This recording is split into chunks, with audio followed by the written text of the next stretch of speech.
This is a News 3 special report. What every family needs to know about opioids. Sponsored by the DEA, the Mark Wahlberg Youth Foundation, and Walmart. Welcome to the special on the opioid crisis. The subject here, what every family needs to know about opioids. I'm Marie Mortera. And I'm Latoya Silman. During the next 60 minutes, we will explore the opioid epidemic in our community, learn the depth of the problem, and hear from our friends and neighbors directly impacted by it. First to join us in this discussion, the Mark Wahlberg Youth Foundation. Fighting the opioid epidemic is a personal one, and to explain that is the foundation's executive director, filmmaker, activist, and author, Jim Wahlberg. Thank you so much for joining us, Jim. Thank you. Thank you for having me, and thank you for having this very important conversation. Can we bring up the house lights a little bit so I can get a look at this crowd?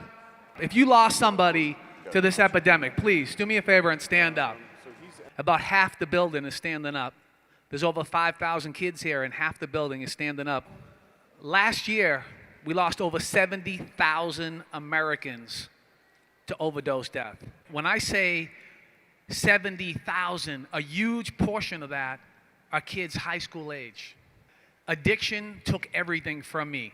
It took my education. I went as far as the 7th grade. And then I was so fully addicted to drugs that I couldn't go back to school. They asked me not to come back to school. And I became a ward of the state, which means the state was deciding, not my parents, what would happen with me. And then I ended up in county jail, and from there I went to state prison. This thing takes and takes and takes. It does not discriminate. It does not only happen somewhere else. I never knew anybody that died of an overdose until I was in state prison. And now I got 12-year-olds coming up to me saying they lost their brother, they lost their mother, they lost their sister. You know, it's completely out of control. Thank you, and God bless. Why is the family a crucial part of solving this national problem, Jim? Well, I mean, first of all, I think most young people get their first opioid from either their own medicine cabinet or somebody they love's medicine cabinet. And so if there's ever one sure thing that every person can do to make a little difference, in some cases a very big difference, is to lock up their prescription opioid medication. If they're prescribed it by a doctor and they're taking it properly, they don't want it falling into the wrong hands, because someone could overdose and die. Someone's going to sell them, so they're going to end up in the hands of your children or one of their friends, and something bad is going to happen. All right, let's perhaps take a step back here. Why is opioid misuse and addiction the focus of the Wahlberg Foundation? Well, you know, that's a great question, and I could come back and say, why isn't it the focus of everybody, right? When you lose hundreds of thousands of young people over the last 15 years, and we're talking probably close to 1 million people, you know, somebody should be doing something. Somebody should be stepping up. This is not the kind of thing that anybody can say, well, this doesn't happen in my neighborhood, or this only happens over there, or this only happens to those people, whoever those people are. This thing crosses every line. And this is in economically challenged communities as well as wealthy communities. And it's in all races, colors, creeds, religions, you name it, have all been impacted by this epidemic. Let's talk about where we are, the COVID pandemic, and it's making it hard for people to connect with each other in real life. Do you think this is going to have an impact on people as it relates to substance use disorders? And what about people in early recovery? It's absolutely had a huge impact on that community. I'm a member of that community, and I say that proudly. You know, here's the thing. So addiction is loneliness, separation, isolation, sadness.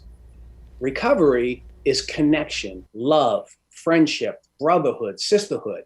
It's belonging to a fraternity, if you will, right? And it's a supportive community. And early on in recovery, the number one thing that people tell you is don't isolate, don't be alone, stay with people in recovery, stay in the middle of these programs, right? And now you're being told, stay at home, stay away from people, isolate. It's it's a perfect storm, if you will, for addiction. And for many, it has, it has broadened a lot of my own horizons, right? I've made it a point to pick up the phone more, and we're always walking around with this thing in our pockets, right? We're always on it. Everywhere you go, you look, people are on their phone. But what I want to do is I want you to encourage you to say, hey, I know so-and-so was new in recovery, or was trying to be in recovery, or was going to treatment, or is in recovery for whatever the length of time is. And I just want to call and check on them, see how they're doing, let them know that their recovery matters to me, right? A simple call like that could make all the difference in somebody's life. Advocacy and support bit by bit. And Jim, I want to say thank you so much for being willing to share some of your own personal story. You are someone in long-term recovery. What is your advice to a person who is feeling like they are finally ready to get help? Again, pick up that phone, right? The help is available, right? There are treatment centers now across the country. There are 12-step programs available. We're on Zoom now, right? Zoom and these new platforms have sort of opened the world a little bit to people. So you could be at a meeting with people from all over the country or all over the world, right? So you can meet people, you can still connect with a supportive community. It just is not, it's not as in person. But, encouragingly, I see things starting to trend towards people now. It's like people are coming out of their house after, the storm, right? People are starting to come out. People are starting to reconnect, but it's going to be still a long road. So you got to use the resources that you have available to you. And if those resources ain't enough, there are many, many numbers. You can just go on to Google and say, find a treatment center, and 150 of them will pop up for you. The resources are out there. Jim, I think we have time for one more question. What's one specific thing grown-ups can do to prevent kids in their own homes from being exposed to opioids? Well, yeah, I think the number one thing is you have to have that conversation. You have to have communication with your young people. Young people are under a lot of pressure out there, right? Both with social media and everything else, but with experimenting with these dangerous drugs, right?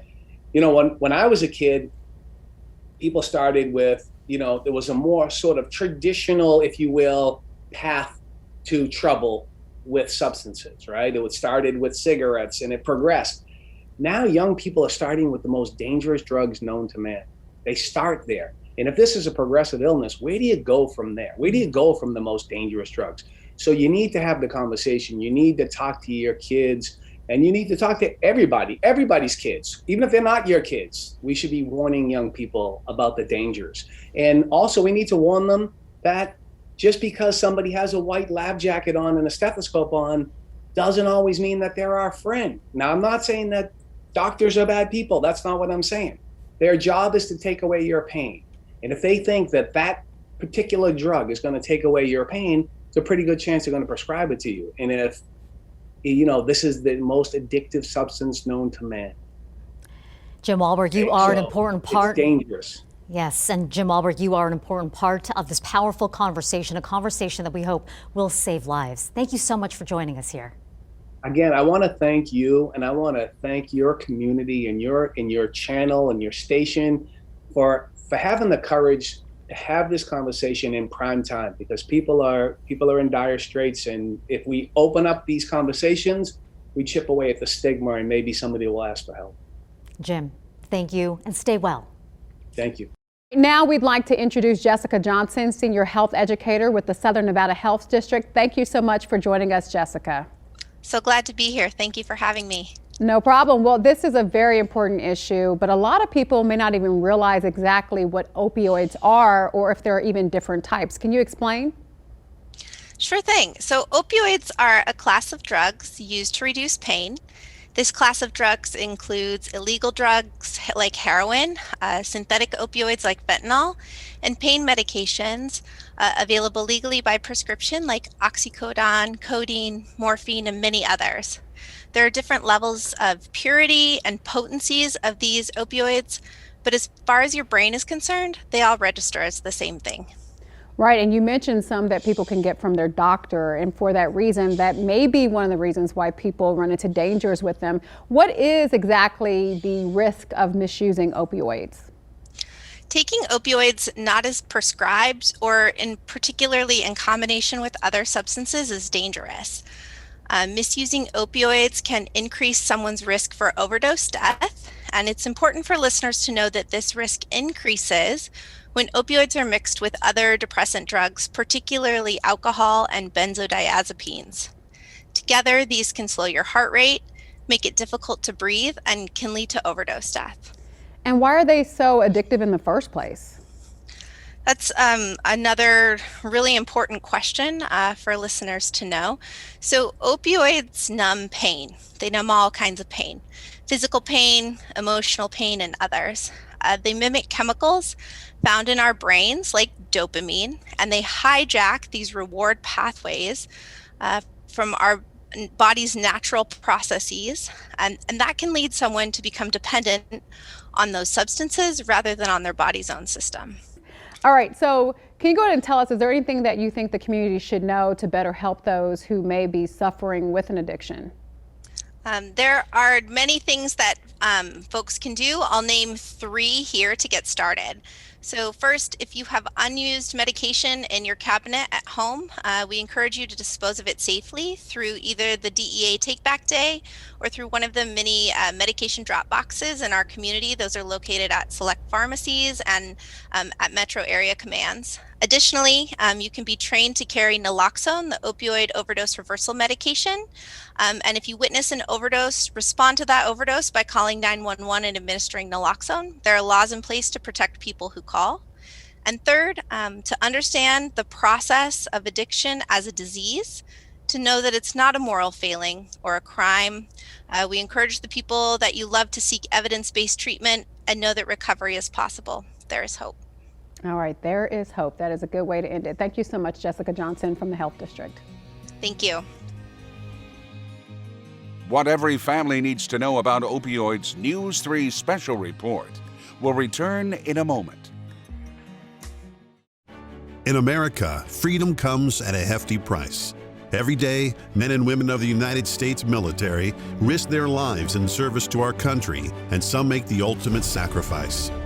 The Folded Flag Foundation exists to support the spouses and children of our fallen soldiers. 100% of donations go to qualifying Gold Star families for educational scholarships and support grants. Donate today at foldedflagfoundation.org.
A crucial part of the fight, local law enforcement. And we wanted to bring in the point of view of the DEA, the Drug Enforcement Agency's Las Vegas district, about the epidemic here. And to help us learn more, Assistant Special Agent in Charge Neal joins us now. We want to thank you so much for joining us and spending your time with us today to give us some more insight. Now, you spent 20 years with the DEA.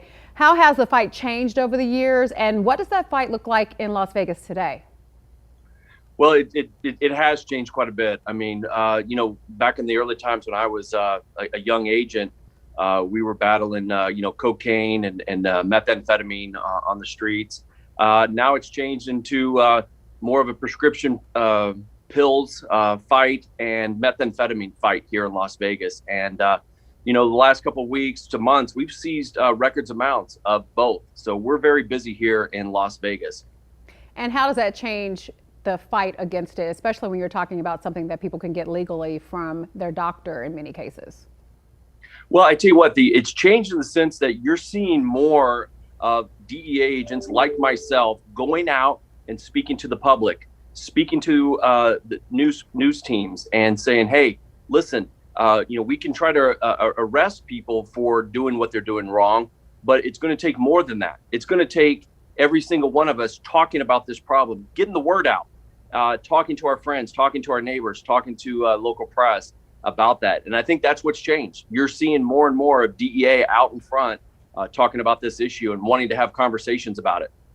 Right. And a lot of families may know about the dangers, but for those who don't, what would you tell them? How are you all getting that message out to them? I know you're talking to the media, but are you also, once you come across these families, letting them know that they need to pay attention to certain things?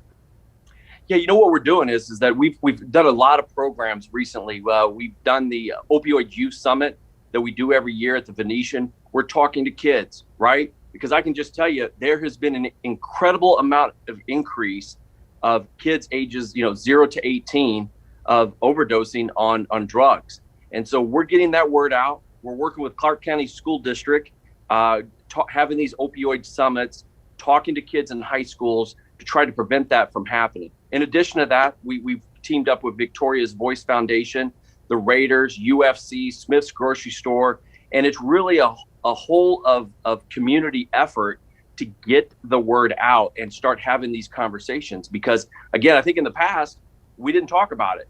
DEA focused in on the arrest aspect of it. And now it's basically a 360 type attitude of we're trying to encompass everything, community involvement, talking about the problem, regulatory side, and then also the aspect of having to arrest people if need be when it comes to this. Right. So it seems like it takes a village type of approach where you want to be proactive instead of getting them on the back end. Now, a record number of drugs were taken during the last Drug Take Back Day. Can you talk more about the upcoming event, the Drug Take Back Day, how it works, and how that's so beneficial to our community? Yeah, it's April 24th. It's a Saturday. From 10 to 2. We'll have those locations readily available in the next couple of weeks. It's a great program. Listen, one of the biggest concerns is that people leaving their medicines in their cabinets, kids or friends or family or whomever goes in and takes the unwanted prescription. And a lot of times you may not even know it's missing. If you've forgotten about it, you've left it in your medicine cabinet for a while, you may not even know it's there or missing or anything like that. And what we do is we take it back, no questions asked, and we dispose of it safely, properly, and the right way of doing it and getting those off the streets. One of the big ways of kids getting involved with this is people breaking into people's houses, going over to friends' houses, and it just really eliminates that by having this take back day. Yeah, that's something really important because a lot of people may not realize, hey, that prescription that they got for, a bad tooth or something way back when, they forgot about it, but they don't realize that is a potential danger to someone else. So I'm glad that you mentioned that. Again, that's going to take place on Saturday, April 24th, and you heard him there.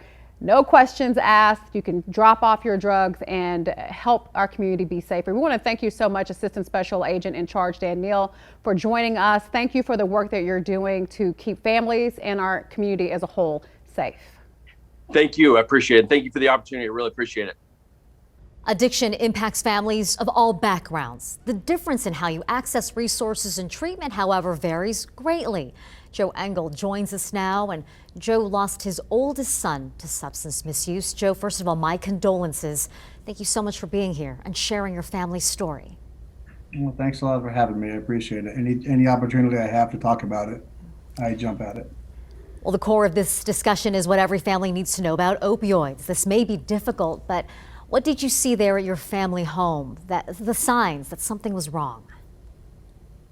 You know, that's a great question, and certainly it's always the same. It's always what we hear about. You know, the sweaty, the red face, always sweating. They start to lie. Things start missing around the house. Classic. Their grades start going down. It's very, very classic. Counselors start calling. Teachers call, then counselors, then the vice principal, and by that time, you know that there's really something going on. In the midst of your son's substance misuse period, did you feel that there were resources accessible to you? Were you aware of any programs and or treatment options? You know, here in Las Vegas, I'm a person in long-term recovery, and at that time, I had spent many years in an abstinence-based program, and I did not find, you know, it was not readily available. It wasn't easy to find places that I could reach out to for help. That's for sure. And we'll get into what you've started in just a little bit, but let's talk about all the experiences you've had since your son's death and all of the people that you met along the way. What, if anything, would you do differently if you had the chance to do it all over again? I would have listened to my gut more often. I would have not believed his, you know, as a parent, you just want to hear, you really want to believe that your kid's turning it around, whatever it is. You really want to believe that. You really want to believe the best for your kid. At least I did. I would have tried harder to get him someplace where he could not escape from. I certainly would have did that differently. And that somewhere perhaps is the nonprofit that you founded. It's called There Is No Hero in Heroin Foundation, TINHIH, Las Vegas. What is that conversation like with families going through a fight of their own? The conversation is exactly that. Let's get all the cards on the table. Let's find out for sure where your kid is at. And a parent oftentimes will take a blame. What did I do wrong? And I'm here to tell you, you know, the other parents out there, you didn't do anything wrong. You know, guilt definitely. You know, I try to show them that their love for their kid sometimes has to be harsh. And just, you know, it's uncomfortable to have an uncomfortable conversation. And sometimes it's easier just to let them have their way because you're tired of fighting with them. I'd say as long as there's breathing, don't stop fighting. Don't give up. And Joe, you are certainly part of the community fight. We thank you so much for joining us here and for sharing your recovery story. Thanks a lot for having me. I appreciate that. The DEA would like to remind you that April 24th is National Prescription Take-Back Day. For more information and locations, visit takebackday.dea.gov. It's who we love. And at a time when we have never seemed more divided, a common enemy is killing our loved ones. It doesn't care about our differences or disagreements, about red states, blue states, black lives, or white privilege. It's a threat to each and every child. It is addiction. But if we commit the time, the talent, and the money, we can protect our kids. Prevention worked for measles, malaria, and polio. Prevention worked to shrink our smoking habit. Prevention works. Life can be painful for our kids, especially in these times, but we can teach them resilience and how to make healthy choices. When we act early, we can prevent addiction. Support prevention efforts in your school and community. Start the conversation. Talking to your kids about drugs isn't easy, but we can help.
Welcome back to the special on the opioid crisis. The subject here, what every family needs to know about opioids. Our next guest knows the significant impact addiction can have on families.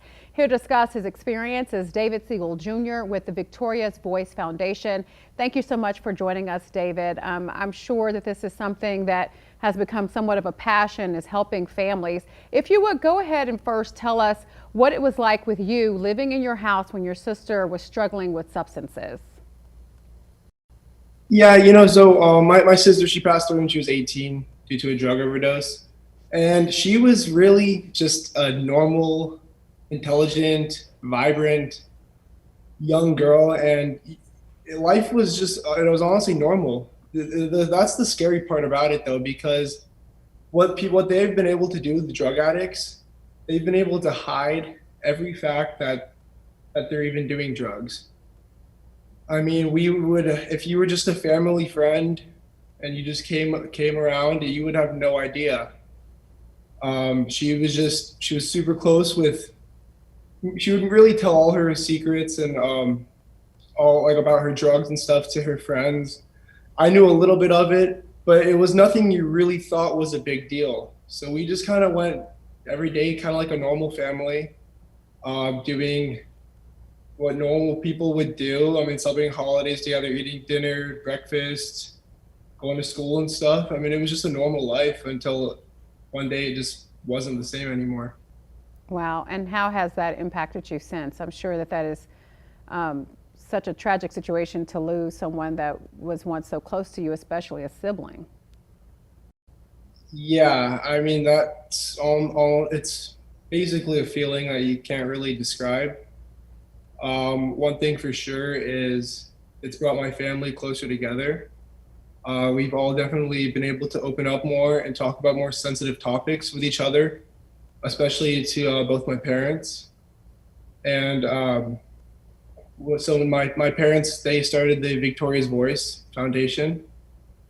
And the whole goal about the foundation is to have my sister's legacy be that her death will save millions, if not thousands, if not millions of lives due to her death. So what my dad is doing is every single day he works hard to save lives and bring awareness to the drug epidemic. Right, and I commend all of you for doing that because you're dealing with your own tragedy and yet you're trying to help prevent others. What advice would you give to other families struggling with substance use disorder, specifically the siblings of someone struggling? So looking back at it, I wish I had the knowledge of what Narcan is.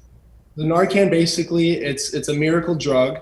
Someone that is one breath away from losing their life due to a drug overdose, you put Narcan, it's a nasal spray up their nose, and in minutes, they'll be telling you exactly what they took. It's actually a miracle drug. And one piece of advice that I could give to anyone who has a family member that's suffering to a drug, suffering with drugs, make sure that they're always carrying Narcan on them in their pocket. Make sure you always have it available and ready to use, and make sure you know how to use it, and make sure their friends know how to use it, just in case, because you never know. You don't get a warning when someone's about to pass away to a drug overdose, or when someone's about to drug overdose. There's no warning. It happens out of nowhere, and that's why you always want to make sure that whoever is using the drugs is keeping the Narcan on them, and that you always have it available in your household. All right, thank you so much, David, for sharing. Because really, the scary thing is, you think that they're invincible when really you're just not invincible to the drugs whatsoever. Yeah, some really important advice, life-saving advice. And again, thank you, David, for taking the time to share the work that you're doing with Victoria's Voice Foundation and your personal experience. Yeah, of course. Thank you. Yeah, thank you for having me so much. And I'm just here representing the Victoria's Voice Foundation and what my parents are doing to help stop the drug epidemic, because that's our #1 goal, is saving lives. And so however we can help spread the word, make sure that this topic is talked about and it's not just brushed under the carpet, because there is a serious stigma to drug overdoses and people don't like talking about it generally, but it is something that needs to be heard and something that needs to have action upon. So true. All right. Thanks so much, David. Thank you. Substance misuse and abuse among teens remains a major concern throughout the United States. Here in Las Vegas, Mission High School was the first recovery public high school in the nation. Recovery high schools offer an alternative learning environment for students struggling with addiction. We have Barbara Collins, principal of Mission High School, with us now with ways to handle these difficult discussions with teenagers about opioid addiction. Barbara, thank you so much for joining us. Thank you for having me. Well, let's start with parents who suspect a child is using drugs. How do they begin with such an emotional moment?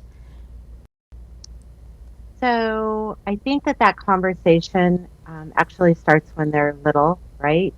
Just being open and honest with them and discussing things that they're going to experience when they get a little bit older. But when we're talking about teens, and if a parent feels like their child is using or under the influence, the first thing I would say is trust your gut. Our gut always tells us what's right and what's wrong. So I would say that would be the first thing. And then, go back to the honesty about that I feel like this is going on you. I see some different changes in you. Your grades are slipping. You're hanging out with different friends. But expect that they're going to lie. They're going to be defensive. So before you start to have that hard talk, decide inside yourself what your boundaries are going to be and what the consequences are going to be. And just be prepared that unless they're at the point where they really want help, it's going to be an uphill battle. And then let's get into that battle a little bit more if we could. I mean, how do you work with someone who refuses to even admit that they have a problem? Wow. If I could answer that question, I would be a millionaire right now. It's difficult because when people are using, they don't see how they're hurting the people that love them. It's a very me. It's a me drug. It's a me disease. It's all about how I feel and what I want at the time. So that's just another expectation that you should have when you go into that conversation. They are not going to see or understand that it's not just about them, because that's what their disease tells them. It's only about me. Well, can we bring in the friend factor? What advice would you give to teens or people who know that their friend has a substance abuse issue, especially if they've already tried talking to them about it? What would be their next step?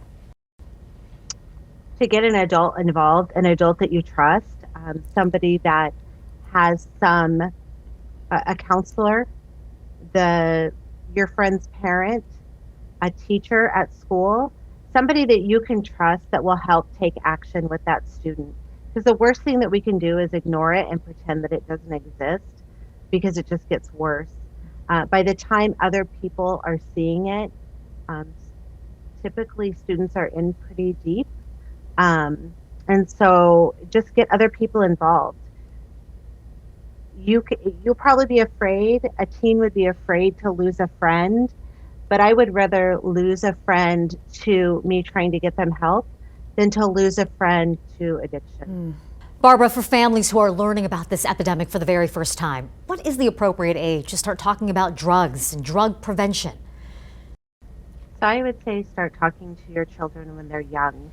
The majority of Mission High School students started using at 12 years old. That's an average age. So some of them are much younger. I have one young lady that started drinking at 6 years old. And with my students, typically my students that are here, there's addiction in their family, whether it's alcohol or drugs, there's some sort of addiction. So if we start talking to students, just like you would talk to your child if they had a peanut allergy, right? You would teach them how to read a label, what to look for, so that they, things to be warned of, right? If their friend's eating a peanut butter sandwich, they're not going to go and sit right next to them. They're going to look for those warning signs to keep themselves safe. Well, I think that once we start bringing addiction out of the dark and stop making it a dirty little secret, and we start talking about, my sister was an addict, and so you start having those conversations when they're young, number one, it's not so taboo. They don't feel like there's something wrong with me and I'm ashamed, right? It takes that shame out of it. We've been talking about it since you're 6 years old. You know the people in our family that have struggled with drugs or alcohol. These are your warning signs. These are what you need to start looking for. And I think that by starting young, that's how we're going to start changing generations. It sounds like you're talking about building the foundation of a fight against this pandemic. Again, as you said, at such a young age there at home. Barbara Collins, the principal of Mission High School, truly a remarkable program, sharing her lessons in navigating these difficult conversations, but these are discussions that we believe can save lives. Thank you so much. Thank you so much for having me. What every family needs to know about opioids News 3 special report is sponsored by the DEA, the Mark Wahlberg Youth Foundation, and Walmart.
Welcome back. You're watching a new special on the opioid epidemic, and we're sharing some of the local resources available for anyone seeking treatment for yourself or perhaps for a loved one.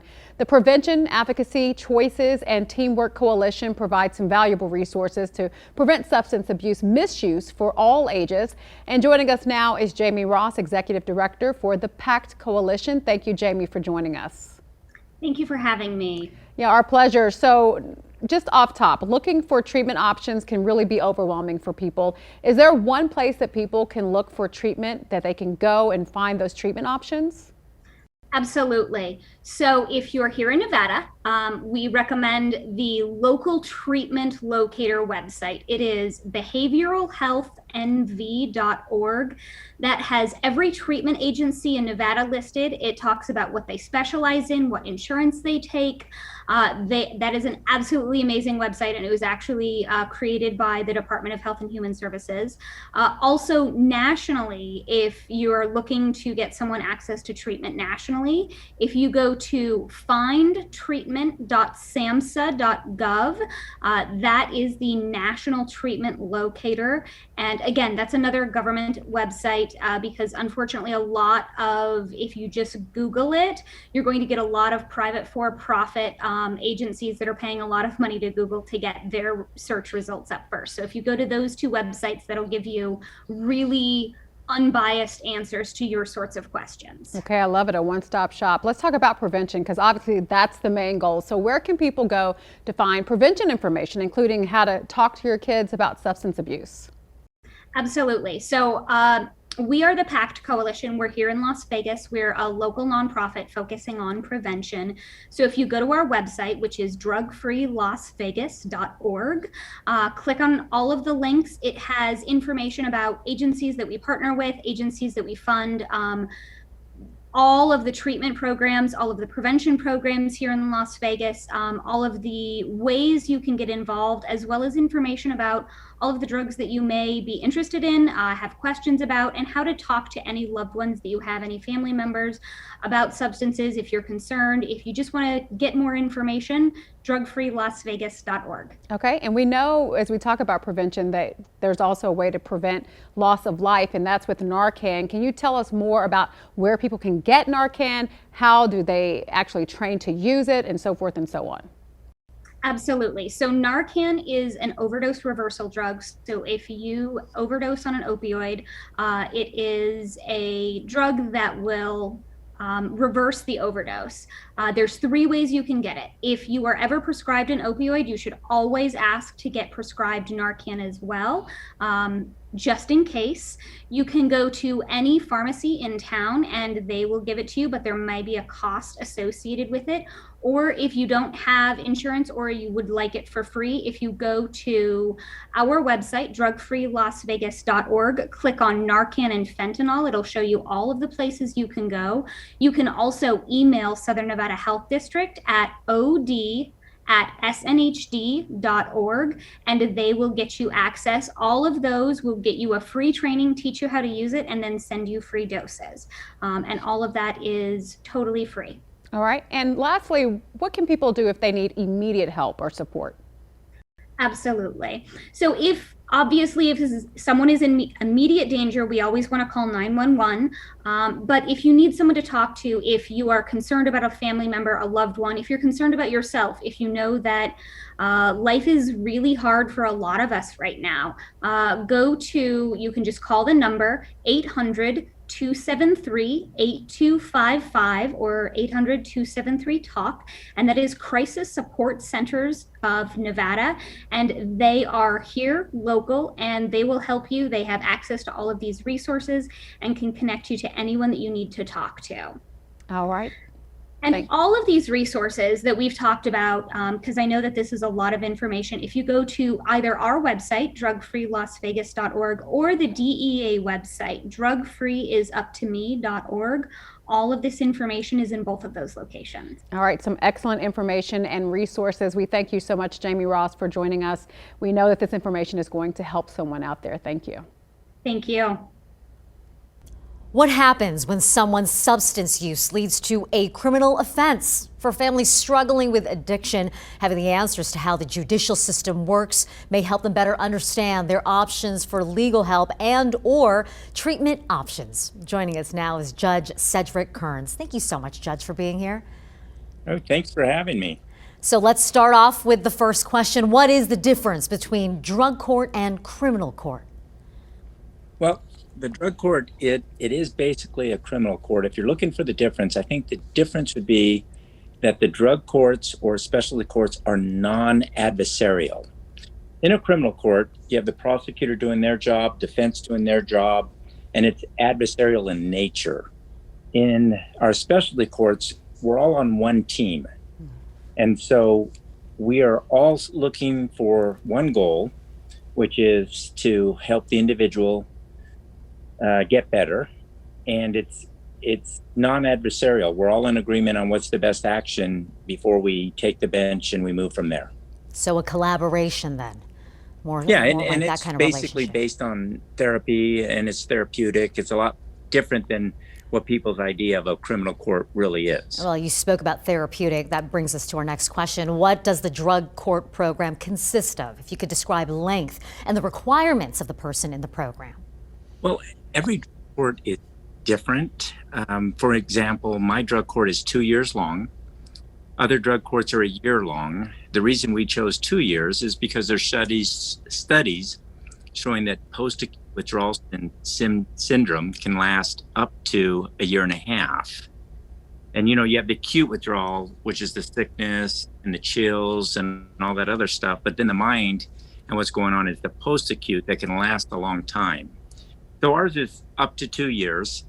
And then what's involved is we have mandatory counseling, of course. We have a lot of drug checks where we do drug tests. We have a lot of accountability, and there's structure. And that's the big part about it is most drug courts, all drug courts, I believe, have structure in it that help the individuals understand that there are consequences with actions. And at the same time, there's a lot of treatment that goes involved. So there's a lot of counseling, and we also, we want them to go to meetings. There's a lot that's involved when it comes to socialization and lack of isolation. We show that we're much more successful when we work it out that way. It certainly sounds like such a journey. Let's describe some of those resources. How do you get someone in touch with those resources, including the counseling or perhaps rehab facilities? Well, the team, we all have a case manager, and all drug courts have a case manager where we have an individual who their job is to know what resources are out in the community. And so what happens is we get an individual who wants to be in the drug court, and then they meet with the case manager who, based on the evaluation and the necessary treatment, we set up a treatment plan. And based on the treatment plan, it may be that they have to start off in an inpatient facility. They may be able to do outpatient. It all depends on where they are. And we follow the treatment plan. And the individual is well aware of what the plan is too, and they agree to it. And then, we have so many community partners here in Las Vegas that in most cases, we just call and say, hey, do you have placement? And if they do, we send them over. We have counseling places that if you don't have insurance, we'll get you set up for insurance, and we'll get you to a counseling place that accepts that insurance. If you have insurance, we'll get you set up with the places that accept that insurance. So it's not like you come in and there are no resources. We get you in. There's housing available if that's what's necessary. We have clean and sober living houses. A lot of the families or the kids I work with adults 18 to 24, and a lot of them are homeless. So the parents have just had enough, kicked them out. And so we work on getting them placement and getting them, lined up for success. And let's speak about success, Judge. What is that step like when you see someone who's at the end of this 2-year program and they're ready to take on that next step of their journey? Well, really interesting. We had a graduation last week, and they all got to talk about how their lives have changed, that it went from like no hope, couch surfing or being homeless, or every time they said anything, their family members believed they were lying or stealing or something, to reunification with the family. All my graduates have a high school diploma or a GED. They all had independent living at that point. They all had jobs. And they all could look at it and see that they have a future, which is what many people, when they're really active in their use, they just don't see a future. And so by the time we get done, one of the kids said to me, it was so interesting that him losing his freedom has led to so much freedom that he never expected to receive from being in the program. Wow. Life-saving, remarkable. These community resources, for sure, part of the solution to solving this community epidemic. Judge Kearns, thank you so much for joining us. Thank you. I appreciate it. Thank you for joining us, and we want to remind you that April 24th is the DEA's National Prescription Take-Back Day. More information can be found at takebackday.dea.gov. And for more information on the ongoing epidemic and resources to help, visit us online at news3lv.com. What every family needs to know about opioids News 3 special report is sponsored by the DEA, the Mark Wahlberg Youth Foundation, and Walmart. It's who we love. And at a time when we have never seemed more divided, a common enemy is killing our loved ones. It doesn't care about our differences or disagreements, about red states, blue states, black lives, or white privilege. It's a threat to each and every child. It is addiction. But if we commit the time, the talent, and the money, we can protect our kids. Prevention worked for measles, malaria, and polio. Prevention worked to shrink our smoking habit. Prevention works. Life can be painful for our kids, especially in these times, but we can teach them resilience and how to make healthy choices. When we act early, we can prevent addiction. Support prevention efforts in your school and community. Start the conversation. Talking to your kids about drugs isn't easy, but we can help.